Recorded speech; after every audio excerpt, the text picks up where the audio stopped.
Hey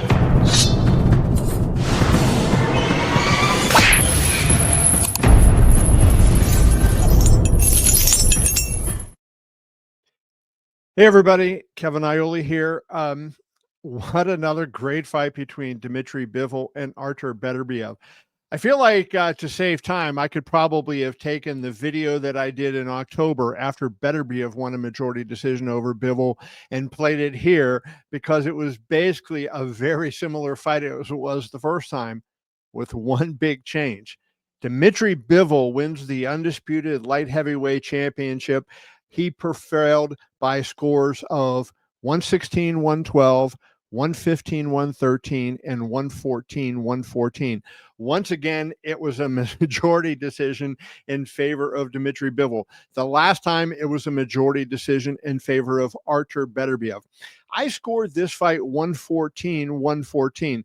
Last fight that Beterbiev won, I had it 115, 113 for Bivol. I thought in this fight early on, Beterbiev looked like he might be on the way to finishing Bivol. Bivol came out strong in the first round, but Beterbiev really went hard to the body. And from, probably 3-6 or 3-7, he was really racking up points. He was hurting Bivol. He was slowing him down, I thought. And it looked to me like it was one of those fights where the accumulation would finally catch up to Dmitry Bivol. But you got to give Bivol credit. He came back. He took this rematch. He didn't complain about the last fight. He said, I have to be 3 times better than I was last time. And I don't know if he was 3 times better, but he was that much better.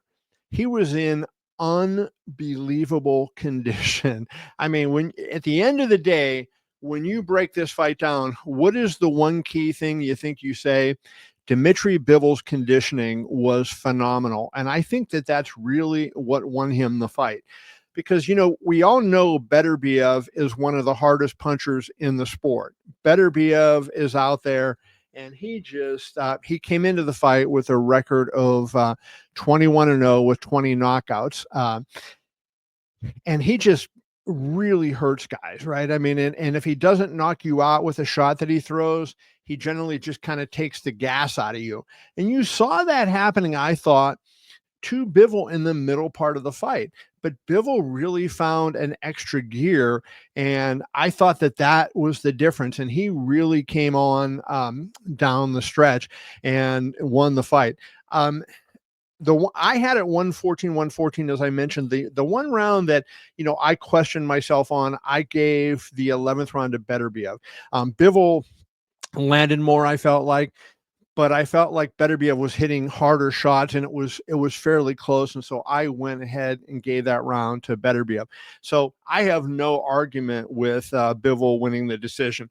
I mean, there were some wacky scores today. Hamza Shiraz on one of the scorecards in his middleweight title fight with Carlos Adames won 118-110. And there is no freaking way that Hamza Shiraz won 10 of the 12 rounds. Just that was an absurd scorecard. We didn't get a bad scorecard in this fight.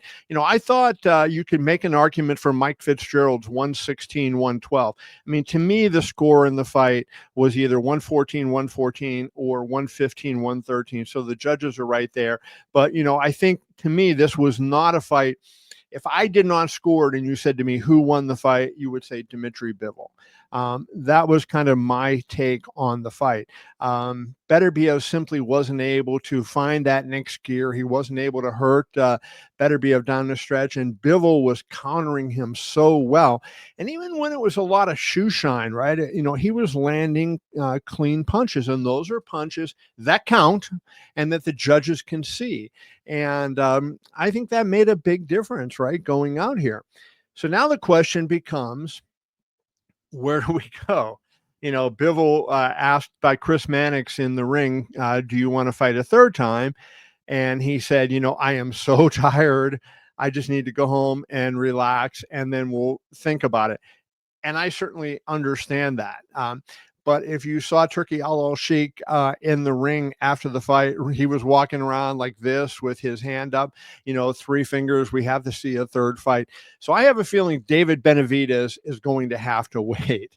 Benavidez was flown in and he was there ringside. Benavidez won the interim WBC and the WBA titles a couple of weeks ago in Las Vegas when he beat David Morrell. And Turkey Al-Sheikh said he would like to have Benavidez fight the winner of Beterbiev and Bivol. We now know that that is Dmitry Bivol.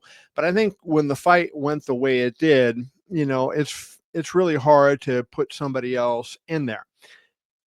Now, the only counter argument to that, they have fought 24 rounds. And it was compelling. It was really fun, but they're like that much difference. If they fight a third time, it's going to be the same kind of fight, right? We're not going to see any appreciable difference. So why not maybe go on, have Bivol fight Benavidez if Al Heyman will agree to work with Turkey Al-Sheikh and take the fight, and then come back with the winner of that fight against Beterbiev. The only argument I would make on the other side of that is Beterbiev is 40 years old, and his body has been breaking down. He had knee surgery last year, and even though he came back and fought 24 brilliant rounds against Bivol, 12 in October and 12 tonight, you wonder about the wear and tear on his body when you get to be that age. And believe me, I'm a lot more than 40. And believe me, when you get to be that age, your body doesn't feel the same as it did, when you were 20, 25, 30, right? I mean, you feel those years. And I'm sure when Artur Beterbiev gets home to Montreal, he is going to be sore and he's going to need a rest. But these are two of the best fighters in the world, and this is why I think boxing is a winner today. There were a lot of really great fights on this card. The Callum Smith, Joshua Buatsi fight, spectacular fight, right? That opened the show. I mean, that is a fight of the year contender. Wow, how good, was that fight? Virgil Ortiz looked sensational in defeating Israel Madrimov. Virgil he really, to me, showed everything in that fight. I thought Virgil looked so special, and he looked like he was a guy that was going to be able to be a top 10 pound for pound guy, right? I mean, that's how good he looked. Madrimov is outstanding. And I thought Virgil, really did his thing. Shakur Stevenson, what do I say about him? I still believe in Shakur Stevenson. I think the guy is an incredible talent. And I disagree with people who say he does not have heart. But I don't think he kind of understands what people on the outside think and see, right? They want to see him. I don't think anybody wants him to be like Martin Bakole and be a big guy walking and just, kind of throwing, crazy shots, right? That's not what people want out of Shakur, but they want to see him. He has so much talent that I think the public would like to see him harness it and use those fast hands. He's fighting a guy in Josh Padley, who on Tuesday was on a roof in Scotland installing a solar panel. Think about that. And on Saturday, here he was in Saudi Arabia on the biggest card of the century, the biggest card in a long time, fighting one of the pound for pound best guys in the world. Stevenson won it by TKO in the ninth. The corner threw in the towel after Padley was knocked down 3 times with body shots. But, I didn't think Shakur really took a lot of chances. I didn't think he looked like, he was out to dominate. You saw him at the weigh-in and he said, I'm going to bleep you up at the weigh-in. And he was talking tough and the whole 9 yards. And then he just fought what has become a typical Shakur Stevenson fight. This guy is incredibly talented. He might have been the most talented fighter on this card tonight. And I would say just in terms of sheer talent, he may well have been. But you got to perform. And, this was better than his last 2 wins over De Los Santos and Haratunian. But I don't think anybody left there like excited saying, oh, man, I can't wait to see Shakur again. Now, a lot of people said they want to see Beterbiev again. A lot of people said they want to see Bivol again. And I know Callum Smith and Buatsi made their fans, and Virgil Ortiz and Madrimov, made their share of fans. And how about Joe Parker? Joe Parker showed Shakur Stevenson what you're supposed to do to a late replacement. So think about this.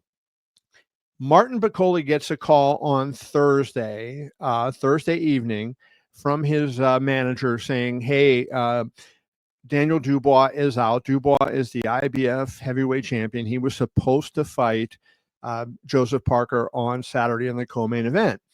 And the manager says, Piccoli, we can get you into Riyadh in time if you want to fight.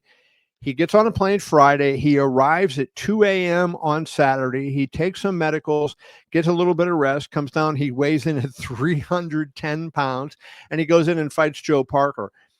Joe Parker, though, did what you want to see a guy do to somebody who had that kind of schedule. I think if Piccoli had an entire training camp, the fight probably would not have gone that way. But Joe Parker went out there and he blew him out of the water and he stopped them in the second round. And you didn't see that from Shakur. And I think that's the difference, right? That's what we want to see from Shakur, that eye of the tiger, so to speak, to come out there and say, I am going to impose my will on you. I'm the better fighter. I'm the more talented fighter. You shouldn't even be here, and I am going to get rid of you. So that's my thoughts on the card. Dmitry Bivol, now the undisputed light heavyweight champion. Let me know what you think. Who did you think won the fight? And what about pound for pound? Where do you think these guys should rank? I had Beterbiev 4 and Bivol 6 going into the fight. I'll be really curious to see what you guys think, where you think they belong after this. And do you think Beterbiev deserves a rematch, or do you think they should go ahead and make Bivol versus Benavidez? I think there's arguments for both sides in this. Really fun fight, though. I enjoyed it. Enjoyed the whole fight card. Go to keviniole.com. You will see coverage on all the fights. I have written stories on the first 6 fights that are already up on the site as I record this now. I haven't put Beterbiev Bivol up. I wanted to do this video first, then I will do a column on that fight. So please check out my website, keviniole.com. Go to my YouTube channel where you are right now. Subscribe, like this video, and make a comment. Let me know what you think. Guys, I hope you enjoyed it. I hope you enjoyed my coverage all week. It was a lot of fun. I really enjoyed my interactions with you. I really enjoyed the fight card today, and we will see you all soon. God bless and be well.